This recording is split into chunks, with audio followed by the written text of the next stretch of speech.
నమస్తే, welcome to hit TV. నేను మీ మాధురి. రోజు మనతో పాటు ఉన్నారు రజనీ రమ గారు. నమస్తే అమ్మా. నమస్తే. అమ్మ, 10th ఇంటర్ డిగ్రీ లెవెల్లోకి వచ్చేటప్పటికి ఈ ప్రాబ్లం ఉండదు.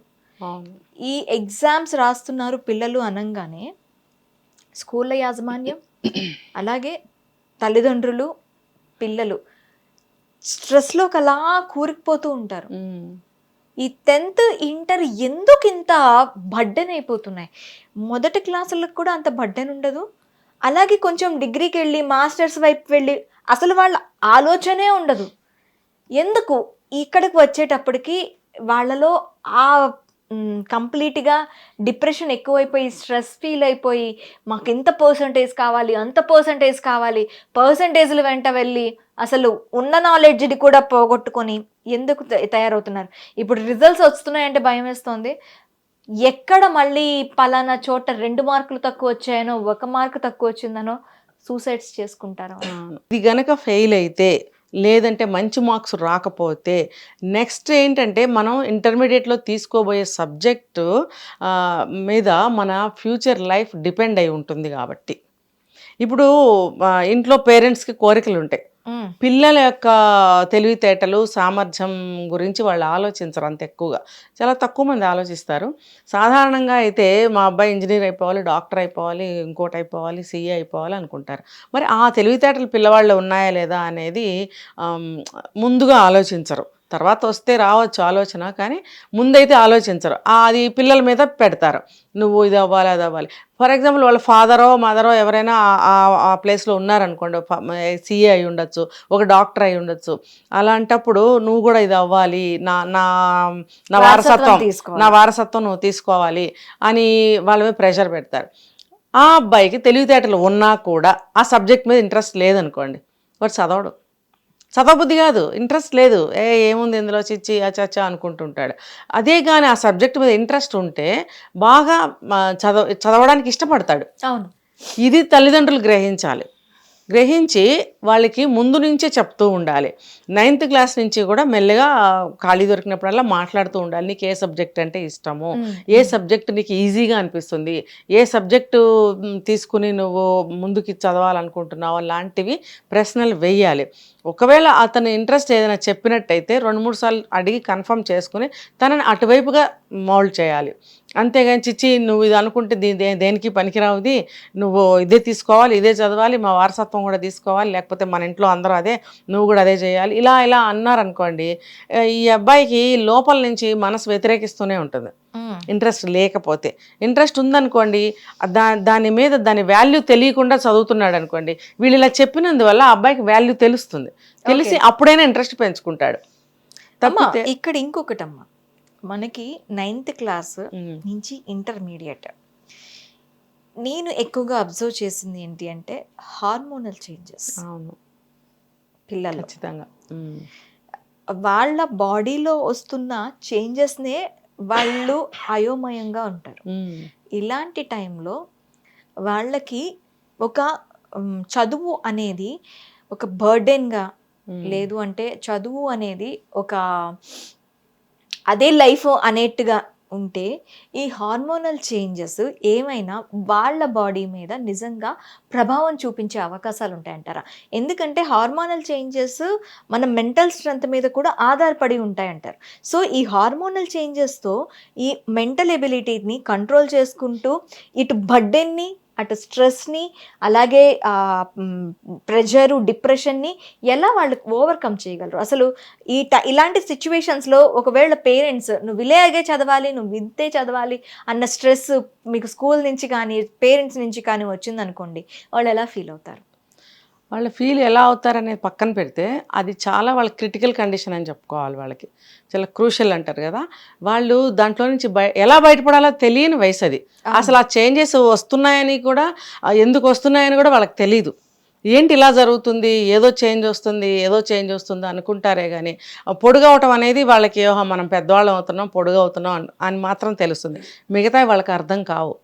ఒకవేళ చిన్నప్పటి నుంచి నాటుగా మోటుగా పెరిగిన పిల్లలకైతే ఏమన్నా కొంచెం అవగాహన ఉంటుందేమో, కానీ ఈ కొంచెం పద్ధతిగా సిటీస్లో పెరిగిన వాళ్ళకి, ఇంట్లో ప్యాంపరింగ్గా పెరిగిన వాళ్ళకి ఇలాంటివి పెద్దగా అర్థం కావు. అప్పుడే తల్లిదండ్రులు వాళ్ళని మెయిన్ రోల్ తీసుకోవాలి. ఆడపిల్లలైతే తల్లి, మగపిల్లలైతే తండ్రి. కొన్ని కుటుంబాల్లో తండ్రి అస్సలే పట్టించుకోడు. అప్పుడు తల్లి ఆడపిల్లల్ని మాత్రమే చూసుకోవాలా? కాదు, అబ్బాయిల్ని కూడా చూసుకోవాలి. అమ్మాయిలతో పాటు అబ్బాయిల్ని కూడా చూసుకోవాలి. ఇప్పుడు యాజ్ ఏ మదర్ ఒక పురుషుడు గురించి తెలియకుండా ఉండదు కదా ఆవిడకి. మరి తన కొడుకు తనలో నుంచి పుట్టినవాడే, తను మోసి కనిపించిన బిడ్డ ఈ రోజు వరకు ఆ అబ్బాయికి అన్ని తినిపించింది, స్నానం చేయించింది, బట్టలు వేసింది. కానీ ఎప్పుడైతే బాడీ గ్రో అవుతుందో తల్లి సిగ్గుపడి కొంచెం ఫీల్ అయ్యి దూరం ఉంటుంది. ఆటోమేటిక్గా ఆ పిల్లలు కూడా దూరం అవుతుంటారు. అప్పుడే అసలు దగ్గరగా ఉండాలని నేను చెప్తాను. ఎందుకంటే తండ్రి పట్టించుకుని అన్నీ చెప్తూ తెలియజేస్తూ వాళ్ళకు ఒక సపోర్ట్గా ఒక ధైర్యంగా ఉంటే ఓకే. లేనప్పుడు తల్లి ఖచ్చితంగా ఈ రోల్ తీసుకోవాలి. వాళ్ళ బాడీలో చేంజెస్ ఎందుకు వస్తున్నప్పుడు ఎలా ఉంటుంది అనేది తను చెప్పగలగాలి. కావాలంటే తను కొంచెం నాలెడ్జ్ తీసుకోవాలి, తీసుకుని పిల్లలకి చెప్పాలి. ఈ రోజుల్లో ఇన్ఫర్మేషన్ అనేది మనకి ఎక్కడి నుంచి అయినా దొరుకుతుంది. ముందు తను ఆ నాలెడ్జ్ని గెయిన్ చేసి పిల్లలకి చెప్పాలి. బాడీ ఈ ఏజ్కి ఇలా వస్తుంది, ఈ ఏజ్కి ఇలా వస్తుంది, చేంజెస్ ఇలా ఉంటాయి. ఇప్పుడు బాడీలో కొన్ని పెయిన్స్ కూడా ఉంటాయి వాళ్ళకి. ఆ పెయిన్స్ ఉన్నప్పుడు చెప్తుంటారు, అమ్మ ఇక్కడ నొప్పిగా ఉంది అని ఒక్కొక్కళ్ళు చెప్తారు. ఒక్కొక్కళ్ళు చెప్పలేక ఫేస్లో తెలుస్తూ ఉంటుంది, అనీజీగా ఉంటుంది, చిరాకు పడతారు, ఏది మాట్లాడినా కసురుకుంటూ ఉంటారు, పిలిస్తే దగ్గరికి రారు, దూరంగా తిరుగుతుంటారు. ఇలాంటివన్నీ గమనించగలిగింది తల్లి ఒక్కటే. తండ్రి అబ్బాయిల దగ్గర అయినా సరే అంత దగ్గరగా ఉండలేకపోతాడు. ఎక్కడో కొంతమంది ఉంటారులేండి, అలా ఉంటే చాలా మంచిది. లేకపోతే మాత్రం తల్లి ఎప్పుడు కూడా నిరంతరం పిల్లలకి దగ్గరగా ఉండాలి. ఉన్నప్పుడు అమ్మాయిలైనా అబ్బాయిలైనా గమనించగలిగే అవకాశం తల్లికి మాత్రమే ఉంటుంది. కాబట్టి ఏదైనా సరే చెప్పగలిగే అర్హత కూడా తల్లికే ఉంటుంది. చెప్పడానికి సిగ్గుపడటము, ఫీల్ అవ్వడం లాంటి తల్లి ఎప్పుడు చేయకూడదు. చేసిందంటే ఆ దూరం మళ్ళీ మనం చచ్చిపోయే వరకు ఆ దూరం పిల్లలకి మనకి ఉంటూనే ఉంటుంది. ఎప్పుడైతే మనం ఆ పోర్షన్ తీసుకుంటామో ఆ పాత్రని, మనం చచ్చిపోయే వరకు పిల్లలతో బాండ్, అటాచ్మెంట్ అలాగే ఉంటుంది. అంటే హౌ అని అడుగుతారేమో, అంటే వాళ్ళకున్న బాధని మనం అర్థం చేసుకుని, నాన్న ఇలా ఉంటుంది, ఇలా నువ్వు ఇలా ఉండాలి, నువ్వు బాధపడకూడదు, ఏదన్నా ఉంటే నాకు ఓపెన్గా చెప్పు, దానికి తగ్గదేమన్నా చేద్దాము, ఇది ఇలాగే ఉంటుంది, మనం మరి పెద్దవాళ్ళం అవుతున్నాం కదా, పెద్దవాళ్ళం అవడానికి ఇది సంకేతము, ఇలా అంటూ మనం పిల్లలకి తెలియజెప్తే ఓహో ఇంతే కావాలి అనుకుంటారు. ఇప్పుడు అందరు అబ్బాయిలు ఉన్నారు, అందరు నాన్నలు ఉన్నారు, అందరు పెద్దవాళ్ళు ఉన్నారు, నువ్వు కూడా అలా అవుతూ ఉంటావు. కాబట్టి ఆ చేంజెస్లో బాడీ అనేది ఎక్స్పాండ్ అవుతూ ఉంటుంది. కాబట్టి నీకు కొన్ని బాధలు ఉంటాయి, నీకు కొన్ని చేంజెస్ వస్తాయి అని క్లియర్గా చెప్పగలగాలి. చెప్తే పిల్లలు తల్లి పాత్రే అంటారు. తండ్రి ఎప్పుడైతే పట్టించుకోడో, కొంచెం పట్టించుకుంటే కూడా కదా, కొంచెం పట్టించుకున్నాళ్లే మిగతాది వదిలేద్దామని కదా, ఆయన ఎంతవరకు పట్టించుకోగలుగుతాడో అంతవరకు పట్టించుకున్నాడు అనుకోండి, మిగతా తల్లే పట్టించుకోవాలి, అబ్బాయి అయినా సరే.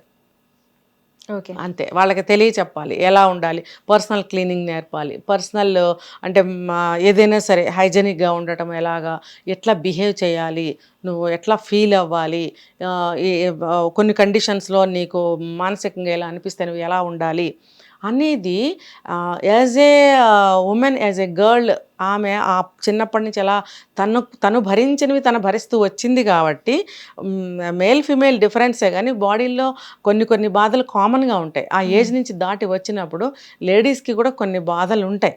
సో దాన్ని నువ్వు ఇంకొంచెం ఇమాజినేషన్ చేసుకుని అబ్బాయికి నువ్వు చెప్పగలగాలి. ఆ నాలెడ్జ్ కానీ ఆ యొక్క మనస్తత్వాన్ని కానీ తల్లి ముందు అలవాటు చేసుకోవాలి. చేసుకుని పిల్లవాడికి చెప్పినట్టయితే ఈ స్ట్రెస్ని కంప్లీట్గా అమ్మ మీద వదిలేకపోతే నన్ను అడగండి వచ్చి, అమ్మ చూసుకుంటుందిలే, అమ్మకి చెప్పేస్తాడు, అమ్మ ఏం చేయాలో అది చేస్తుంది అంతే. ఇప్పుడు అబ్బాయిలకి 13-14 ఇయర్స్ ఏజ్లో ఇదంతా పెయిన్ వస్తూ ఉంటుంది. అఫ్కోర్స్ అమ్మాయిలకు కూడా వస్తుంది. అబ్బాయిలకి మాత్రము తల్లి వేడి నీళ్ళు కాపడం పెట్టడము, ఉపశమనం మాటలు చెప్పడము, ఏం లేదులే నాన్న అని మంచి మాటలు, అట్లా ఓదార్పు మాటలు చెప్తుంటే జ్వరం వచ్చినప్పుడు ఎలా ఉంటుందో అలాగే ఉంటుందిలే అని అది కొంచెం సర్ది చెప్పగలగాలి. చెప్పినప్పుడు అవి సహజ సిద్ధంగా ఇలాగే ఉంటాయి అన్న ధోరణిలోకి అబ్బాయి వస్తాడు. వచ్చినప్పుడు ఏది జరిగినా అమ్మ మీద పడేస్తాడు, అమ్మకి చెప్పేసి వదిలేస్తాడు, అమ్మ చూసుకుంటుంది. అయితే ఈ పక్క నుంచి ఇంకా తను చదువుకోవాలి. ఎలా చదువుకోవాలి? నువ్వు చదువుకుంటున్న దానికి చదువు యొక్క విలువ తెలుసుకుని చదవాలని చిన్నప్పటి నుంచి నేర్పాలి. చదువు ఎందుకు చదువుకోవాలో నేర్పాలి. తర్వాత ఆ సబ్జెక్ట్ని ఎలా చదువుకోవాలి అనేది మన స్కూల్లో సార్స్ చెప్తూనే ఉంటారు, మాస్టర్స్. లేదు అంటే కొంచెం కౌన్సిలింగ్ కూడా తీసుకుంటే చాలా ఉత్తమం. ఎట్లా ఎగ్జామినేషన్స్కి ముందు ఎట్లా ప్రిపేర్ అవ్వాలి, లేదు 9th క్లాస్ నుంచే కూడా ఎలా చదువుకోవాలి, ఒక సిస్టమేటిక్గా టైం మేనేజ్మెంట్ ఎలా చేసుకోవాలి, అసలు గోల్ని ఎలా సెట్ చేసుకోవాలి, ప్రయారిటీ వైజ్గా మనం ఎట్లా సబ్జెక్ట్ని తీసుకోవాలి అనేది కౌన్సిలింగ్ ద్వారా నేర్చుకోవచ్చు. లేకపోతే సెంటర్స్ ఉంటాయి, అలాంటి వాళ్ళ దగ్గరకు వస్తే మేము కూడా కౌన్సిలింగ్ ఇస్తాము. నెక్స్ట్ ఏంటంటే ఎగ్జామినేషన్స్ దగ్గరకు వచ్చేసి ఇంకొక 1 month 20 days ఆర్ 15 days ఉన్నాయి. అప్పుడు ఎలా చదువుకోవాలి, ఏ సబ్జెక్ట్ని ఎలా చదవాలి, దానికి కూడా వాళ్ళు చెప్తారు. ఆ రకంగా కనుక వాడు మెంటల్ ఒక స్టేటస్ని సిద్ధం చేసినట్టయితే అబ్బాయికి అమ్మాయికి కానీ వాళ్ళు ప్రశాంతంగా ఉంటారు. ఏం పర్వాలేదు, ఈ టైంకి ఇది ఫిక్స్ చేసుకుని పెట్టుకున్నాం కదా, ఈ టైంకి కూర్చొని ఇది చేద్దాం, ఈ టైంకి ఇది కదా, ఈ టైంకి ఇది చేద్దాం అనేది ఒక ఫిక్సేషన్ వాళ్ళ మైండ్లో ఉండిపోతుంది. ఉండిపోయినప్పుడు ఈ టైంకి ఇదే చేయాలి అని మైండ్ ఫిక్స్ అవుతుంది. ఈ టైంలో నెక్స్ట్ డే తీసుకొచ్చి ఇందులో పెట్టాలి అని అనుకోరు వాళ్ళు, ఎందుకంటే మైండ్ సిద్ధంగా పెట్టుకున్నారు కాబట్టి. పెట్టుకోవాలంటే కొంత కౌన్సిలింగ్ అవసరం. ఏ స్టూడెంట్కైనా సరే కౌన్సిలింగ్ తీసుకుంటే చాలా బెనిఫిట్ ఉంటుంది. ఎగ్జామినేషన్స్కి ముందు కానీ 9th క్లాస్ నుంచి కానీ సంవత్సరానికి 1-2 సార్లు 3 సార్లు కౌన్సిలింగ్ తీసుకుంటే కూడా పిల్లలు బాగా సిద్ధంగా ఉంటారు. అయితే నేను కూడా చాలా స్కూల్స్కి వెళ్ళి ఇది చెప్పే వచ్చాను, కాలేజెస్కి కూడా. సో ఆ ప్రయారిటీ ప్రకారం చదువుతారు పిల్లలు. అప్పుడు ఏమవుతుందంటే వాళ్ళకి స్ట్రెస్ ఉండదు. నెంబర్ 3, నువ్వు బాగా చదవాలి, 100కి 100 రావాలి, 100కి 100 రావాలి. ఏమండి ఇప్పుడు ఎవ్వరు ఫెయిల్ అవ్వట్లేదండి అసలు. మహా అయితే మార్క్స్ ఏమన్నా తక్కువ వస్తున్నాయేమో కానీ ఎవరు ఫెయిల్ అవ్వట్లేదు. పర్సెంటేజ్ తగ్గింది అసలు అందరు 90-95 వస్తున్నాయి అందరికీ కూడా మార్క్స్. కొన్ని స్కూల్స్లో, గవర్నమెంట్ స్కూల్స్లో అక్కడ ఫెయిల్ అయ్యిన వాళ్ళు చాలా బిందాస్ గా ఉంటున్నారు. ఒక బిఫోర్ లాస్ట్ ఇయర్ ఒక రీల్ సోషల్లో 32 వస్తే నన్ను ఫెయిల్ చేస్తారా, 3 మార్కులే కదా, పాస్ చేయొచ్చు కదా అన్న వాళ్ళు కూడా ఉన్నారు. అంటే పాస్ క్రైటీరియాని తీసుకొని ముందుకు వెళ్తున్న వాళ్ళు ఉన్నారు. అలా కాకుండా ఎవరైతే ఈ 99 100కి 100 మార్క్స్ తెచ్చుకోవాలనుకుంటారు కదా, వాళ్ళల్లోనే స్ట్రెస్ ఎక్కువగా ఉంటుంది. ముఖ్యంగా ఈ పెద్ద పెద్ద schools, international schools, corporate schools ఉన్నాయి కదా, వాళ్ళల్లో ఎక్కువ ఈ పోటీ వచ్చేస్తుంది. గవర్నమెంట్ స్కూల్స్లో వాళ్ళు చిన్న స్కూల్స్లో చదివిన వాళ్ళల్లో అంతేం ఉండదు, ఎలా చదివితే అలా మార్క్స్ వస్తాయి. ఫెయిల్ అయినా వాళ్ళు పెద్దగా బాధపడరు. ఇలాంటి వాళ్ళల్లో వస్తుంది, ఎందుకంటే ఫస్ట్ పేరెంట్స్ నుంచి వస్తుంది అది. నేనేం చెప్తున్నానంటే ఇప్పుడు పరీక్షలు అయిపోయినాయి, ఎలా ఉండాలి అని నేను ఇప్పుడు నెక్స్ట్ సెషన్లో మళ్ళీ చెప్తాను. ఇప్పుడు ఈరోజు ఇంటర్మీడియట్ రిజల్ట్స్ వచ్చాయి. నెక్స్ట్ 23కి 10th క్లాస్ రిజల్ట్స్ వస్తున్నాయి. మీరేం చేస్తారంటే పేరెంట్స్గా పిల్లల్లో మీరు ఆందోళన కలిగించకండి, మీరు ఫస్ట్ ఆందోళన పడకండి. మీరు మామూలుగానే మీ జాబ్ మీరు చేసుకోండి, మీ ఇంట్లో తల్లి అయితే వంటలు చేసుకోండి, ఇంటి పిల్లలకి మంచిగా పెట్టండి. హాలిడేస్ కదా, హాలిడేస్ మొన్న ఎలా ఉన్నారో ఈరోజు కూడా అలాగే ఉండండి. అమ్మో రిజల్ట్స్ వస్తాయి, ఎన్ని మార్క్స్ వస్తాయో ఏంటో, నెక్స్ట్ ఏమి సబ్జెక్ట్ తీసుకోవాలో, ఇలాంటి డిస్కషన్స్ అసలు చేయకండి పిల్లలతోటి. చేయొద్దు. ఇంకా వీలైతే వాళ్ళని తీసుకుని చక్కగా బయటికి ఎక్కడికన్నా వెళ్ళండి, ఒక చిన్న ట్రిప్కి వెళ్ళండి.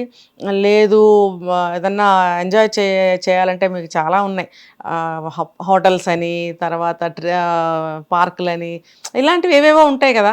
వాళ్ళు ఎక్కడికైతే వెళ్ళాలనుకుంటారో అక్కడికి ఎంజాయ్ చేయడానికి ఒక మూవీకి కానీ అలా వెళ్తూ ఉండండి. మూవీ కూడా ఒక మంచి మూవీ సెలెక్ట్ చేసుకొని వెళ్ళండి.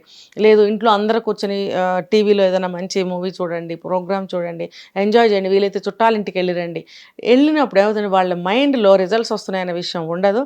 ఉన్నా సరే అది అందరితో కలిసి ఉండటం వల్ల వెళ్తే ఇంకొక బాధమ్మ, రిజల్ట్స్ వస్తున్నాయి కదా, అంటే ఏమయ్యాయి, వీడు రాసిన వాడికి పేరెంట్స్ కి ఉండదు. జనరల్ గా చెప్తున్నా నేను, సెలవులు కాబట్టి నేను చెప్తున్నా. సరే అలా ఎక్కడైనా సరే ఒక మైండ్ రిక్రియేట్ అయ్యేటట్టుగా టైం ని కంప్లీట్ గా చెయ్యాలి, వాళ్ళతో ఎంగేజ్ అయి ఉండాలి, వాళ్ళతోనే కలిసి ఉండండి. తండ్రికి కుదరకపోతే తల్లి, ఇంట్లో మిగతా సిబ్లింగ్స్ ఉంటారు, వాళ్ళు అందరూ కూడా దగ్గరగా ఉంటూ ఉండాలి. తర్వాత ఒకవేళ పిల్లవాడు భయపడుతున్నట్టుగా ఒక మాట అంటే కూడా తీసి పక్కన పెట్టినానా, నీకు బ్రహ్మాండంగా మార్కులు వస్తాయి, అదేం రాకపోయినా నష్టమేం లేదు, ఇప్పుడు పాస్ అయితే చాలు, పాస్ అవ్వకపోయినా పర్వాలేదు, నెక్స్ట్ ఇంకో ఛాన్స్ వస్తుంది, ఇలా చెప్తూ ఉంటే వాళ్ళు మమ్మీ డాడీ అంత ఇదిగా లేరులే నా మార్క్స్ విషయంలో అని వాళ్ళకు కూడా కొంచెం మైండ్లో కాస్త నరాలు బిగుసిపోయి ఉంటాయి, వాళ్ళకి కొంచెం అది లూజ్ అవుతుంది. అయినప్పుడు వాళ్ళు కొంచెం ఈజీగా ఉండగలుగుతారు. లేకపోతే స్ట్రెస్లో ఉంటారు, తిండి తినలేరు, మాట్లాడలేరు, భయపడుతూ ఉంటారు. ఆ భయాలన్నీ కూడా తీసేయాల్సిన బాధ్యత ఇంట్లో మెంబర్స్దే అని నేను చెప్తాను. ఇప్పుడు రిజల్ట్స్ వస్తున్నాయి కాబట్టి ముఖ్యంగా తల్లిదండ్రులు ఈ జాగ్రత్తలు తీసుకోండి. పిల్లలతో దగ్గరగా ఉండండి, వాళ్ళ ఆలోచనలకు కూడా మీరు దగ్గరగా ఉండండి, వాళ్ళ మనోభావాల్ని బాగా పంచుకోండి, వాళ్ళతో కలిసి తిరగండి. రిజల్ట్స్ వచ్చిన తర్వాత కూడా మీరు వాళ్ళతోనే ఉంటూ ఉండాలి కొంతకాలం పాటు. ఒక మంచిగా వాళ్ళకు ఒక సబ్జెక్ట్ని డిసైడ్ చేయండి. ఫెయిల్ అయితే ఎవ్వరు అవ్వరండి, అందరూ ఇది డ్యామ్ షూర్, ఎవ్వరు కూడా ఫెయిల్ కారు. వాళ్ళ మార్కులు తక్కువ వచ్చేంత మాత్రాన వాళ్ళు వేరే సబ్జెక్ట్ చదవలేరని ఏమి ఉండదు. ఇప్పుడు తక్కువ మార్కులు వచ్చిన వాళ్ళు కూడా మ్యాథమెటిక్స్లో ఎంపీసీ తీసుకుని వెళ్ళగలుగుతారు, బైపీసీ తీసుకుని డాక్టర్లు అయిన వాళ్ళు, 35 మార్క్స్ వచ్చిన వాళ్ళు కూడా డాక్టర్లు అయిన వాళ్ళు ఉన్నారు. మరి తర్వాత వాళ్ళ స్కిల్స్ పెరుగుతాయి, వాళ్ళ ఆలోచనలు పెరుగుతాయి. ఎలా అంటే అరే నేను ఇప్పుడు 10th అయిపోయింది, పాస్ అయితే చాలు ఎంత గర్వం వస్తుందంటే పిల్లలకి, ఫుల్ హ్యాపీ ఉంటారు వాళ్ళు. అరే మనం 10th అయిపోయింది, కాలేజీకి వెళ్తున్నాం, ఆ హ్యాపీనెస్ ఉండనిద్దాం. మార్కులు ఇంకా ఎక్కువ వస్తే బాగుండేది, ఇంకో 2 వస్తే నీకు ఆ సీట్ అది వచ్చేసేది కదా, అలా అనకండి, అలా మాట్లాడకండి. వాళ్ళకి వస్తుంది, వాళ్ళ ప్రయత్నాన్ని బట్టి వస్తుంది. లేకపోతే మనకి ఎన్నో ఆప్షన్స్ ఉన్నాయి, ఆల్టర్నేట్స్, వేరే ఏదైనా తీసుకోవచ్చు. అబ్బాయికి ఇష్టమైంది చదివించవచ్చు, అది ఇంట్రెస్ట్ ఉన్న దాంట్లోకి పంపించండి, దాని గురించి మాట్లాడుకోండి, చక్కగా మంచి ఫుడ్ పెట్టండి, హ్యాపీగా ఉండేటట్టు చూడండి. తర్వాత నెక్స్ట్ ఇంటర్మీడియట్కి వచ్చినప్పుడు ఈ 2 నెలల్లో వాళ్ళకి ఏదైనా కోచింగ్ కూడా ఇప్పించండి మీరు. తప్పేంటి, ఒక చదువు గురించి ఎందుకు ఇప్పించాలి, ఏదైనా నేర్పించండి. ఆ అబ్బాయికి ఇష్టమైతే క్రికెట్లో జాయిన్ చేయండి, లేకపోతే మ్యూజిక్కి ఇష్టం అంటే 2 నెలలు ఏం నేర్చుకుంటావులే, అక్కర్లేదు 2 నెలలు ఏం నేర్చుకుంటాడనేది పక్కన పెడితే అతను ఒక జస్ట్ ఫర్ చేంజ్ లాగా వెళ్తాడు కదా, ఈ స్ట్రెస్లో నుంచి వేరే వాతావరణంలోకి వెళ్తాడు కదా, అలా అతనికి వేరే వాతావరణాన్ని కల్పించాలి. ఇష్టమైతే డాన్స్ నేర్పించవచ్చు, పిల్లలు అబ్బాయిలందరూ ఒక మంచి డాన్స్ నేర్చుకుంటున్నారు, మ్యూజిక్ నేర్చుకుంటున్నారు, ఏదైనా ఒక ఇన్స్ట్రుమెంట్ నేర్చుకుంటున్నారు. అటువంటి బోల్డ్ వస్తున్నాయి ఇప్పుడు ఇన్స్టిట్యూట్స్, మ్యూజిక్ నేర్పిస్తామని అదని ఇదని చాలా వస్తున్నాయి. లేదంటే చెస్ నేర్పించండి, ఒక గేమ్ నేర్పించండి, ఎంత మీకు వచ్చుంటే మీరు అందరూ కూర్చుని ఆడుకోవచ్చు. లేదా చిచ్చి ఎప్పుడు ఇంట్లో వాళ్ళతోనే అనుకుంటే ఎక్కడైనా జాయిన్ చేయండి.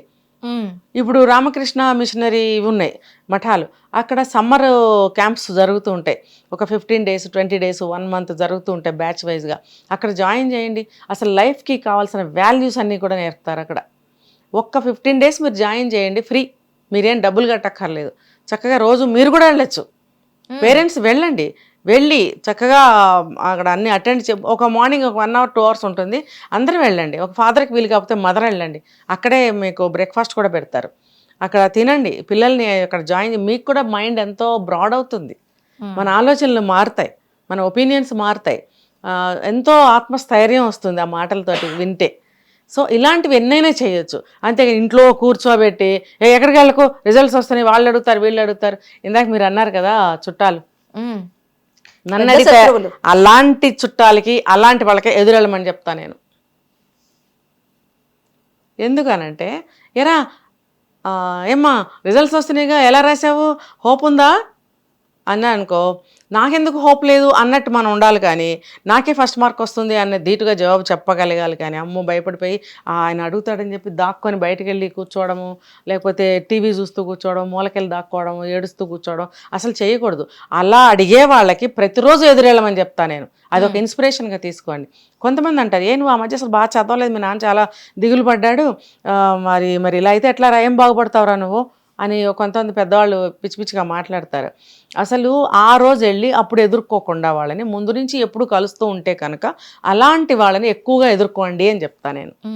అవి ఎప్పుడైతే ఎన్నిసార్లు అయితే మనం వింటామో అది మనకి ఇన్స్పిరేషన్గా ఉంటుంది. అరే నేనెందుకు చేయలేను, నేనెందుకు చదవలేను, నాకెందుకు రాదు అనే పట్టుదల మనకి ప్రతిసారి పెరుగుతూ ఉంటుంది. కాబట్టి అలాంటి వాళ్ళకి భయపడి దాక్కోవద్దు, చుట్టాలింటికి వెళ్ళండి, తప్పేంటి. అలాంటి మాటలు ఒక 4 సార్లు వింటే రిజల్ట్స్ వచ్చేటప్పటికి మీ మైండ్ ఇంకొంచెం స్ట్రాంగ్ అవుతుంది, అవడానికి ఛాన్సెస్ ఉన్నాయి. దాన్ని మీరు నెగిటివ్గా తీసుకోవద్దు, పాజిటివ్గా ఛాలెంజ్గా తీసుకోండి. రాసింది ఏదో రాసేసావు, ఈ రోజుల్లో ఎవ్వరు ఫెయిల్ కావట్లేదు, మళ్ళీ చెప్తున్నా, రాసింది రాసేసావు, నీకు 95 99 రాకపోతే నీకు ఎన్నో కొన్ని వస్తాయి కదా, పాస్ అయితే అయిపోతావు కదా. నేను 36 40 45 అని నేను చెప్పట్లేదు, మీకు 80 రావచ్చు, 90 రావచ్చు, 75 రావచ్చు, 65 రావచ్చు, ఏదైనా 60% దాటిందంటే గ్రేటే కదా. మార్కుల కాంపిటీషన్లో ఎప్పుడు ఉండొద్దు. నీ బుర్రకి పదును పెట్టు, నీ స్కిల్స్ పెంచుకో. ఇప్పుడు ఈ వెకేషన్లో, ఈ సమ్మర్ వెకేషన్లో ఇంకా టైం ఉంది, కాలేజీలో జాయిన్ అవ్వడానికి ఇంకా టైం ఉంది. కాబట్టి ఈ పీరియడ్లో నీ స్కిల్స్ పెంచుకో, నీ కమ్యూనికేషన్ స్కిల్స్ పెంచుకో, నీ టాలెంట్స్ పెంచుకో, నీ ఐక్యూని పెంచుకో, నీ తెలివితేటలను పెంచుకో, నీ మాట్లాడే విధానం మార్చుకో, ఎట్లా మాట్లాడాలనేది నేర్చుకో, ఎట్లా జవాబు చెప్పాలనేది నేర్చుకో. ఇంత అవకాశం ఇన్ని విషయాల్లో నీకున్నప్పుడు అమ్మో మార్కులు తగ్గొస్తాయని నువ్వు ఏడుస్తూ కూర్చోవద్దు. మీ అమ్మా నాన్నలు, ఆ తల్లిదండ్రులు, మీరందరికీ చెప్తున్నాను, మీరందరూ కూడా ఇదే మైండ్ సెట్తో ఉండండి. ఇలా ఉంటే పిల్లలు డిప్రెషన్లోకి వెళ్ళి ఆత్మహత్యలు చేసుకోకుండా ఉంటారు. వాళ్ళ మైండ్ వీక్ అవ్వకుండా ఉంటుంది. పిల్లల్ని మనమే చంపుకుంటున్నాం. పిల్లల్ని సరైన పెంపకం పెంచకుండా, సరైన గైడెన్స్ ఇవ్వకుండా, వాళ్ళకి సరైన దారి చూపించకుండా, ఉపాయాలు నేర్పించకుండా, పుస్తకాలు కొనిచ్చేసి స్కూల్స్లో లక్షల ఫీజులు కట్టేసి రోజు పొద్దున్నే మేకల్ని గొర్రెల్ని తోలేసి మనం బ్యూటీ పార్లర్స్కి, లేకపోతే సినిమాలకి, షాపింగ్లకి, చుట్టాల పెళ్ళిళ్ళకి వెళ్ళిపోతామే. గబుక్కులు మార్కులు తెచ్చేయమంటే వాడు మానసిక పరిస్థితి ఏంటో తెలుసుకున్నావా? దాన్ని బట్టి నువ్వు డిజైన్ చేయాలి కదా. అది నీ బాధ్యత, పిల్లల బాధ్యత. కాబట్టి తల్లిదండ్రులు మీరు ఈ క్షణం నుంచి రిజల్ట్స్ వస్తున్నాయి కాబట్టి ఫస్ట్ పేరెంట్స్ మనం ఒళ్ళ దగ్గర పెట్టుకుని ఎట్లా బిహేవ్ చేయాలనేది ఈ వీడియో చూసిన ప్రతి ఒక్కళ్ళు నేర్చుకోండి. పిల్లల్ని ఆ రకంగా ధైర్యం ఇచ్చి వాళ్ళకి సపోర్ట్గా నిలవమని చెప్తున్నాను. ఓకే అమ్మా, thank you. Hit TV app, ఇందులో short news, live news, entertainment shows, movies, digital magazines తో పాటు మీ జిల్లా వార్తలను కూడా ఫ్రీగా చూడొచ్చు. ఇంకెందుకు ఆలస్యం, వెంటనే హిట్ టీవీ యాప్ ని డౌన్లోడ్ చేసుకుని ఫ్రీగా ఎంటర్టైన్మెంట్ పొందండి. Hit TV app. Hit TV app. Please download hit TV app. Hit TV యాప్ని ఫ్రీగా డౌన్లోడ్ చేసుకొని ఎంజాయ్ చేయండి. మీకు నచ్చిన ఎంటర్టైన్మెంట్ కోసం హిట్ టీవీ యాప్ ని ఫ్రీగా డౌన్లోడ్ చేసుకుని ఎంజాయ్ చేయండి. హిట్ టీవీ యాప్ ని డౌన్లోడ్ చేసుకుని ఆస్వాదించండి, ఆశీర్వదించండి. ఇంతమంది సెలబ్రిటీలు హిట్ టీవీ యాప్ ని డౌన్లోడ్ చేసుకోండి అని చెప్తున్నారంటే ఎంత మంచి యాప్ ఆలోచించండి. అమెరికా అమెరికా అమెరికా అమెరికాలో చదవాలనుకునే వాళ్ళకి విశ్వసనీయమైన పేరు మన శౌర్య కన్సల్టెన్సీ. UK లో 1 year masters, UK లో 1 year masters, 2 years work permit up to 5 years visa. Contact Saurya Consultancy. Contact 89851 89851.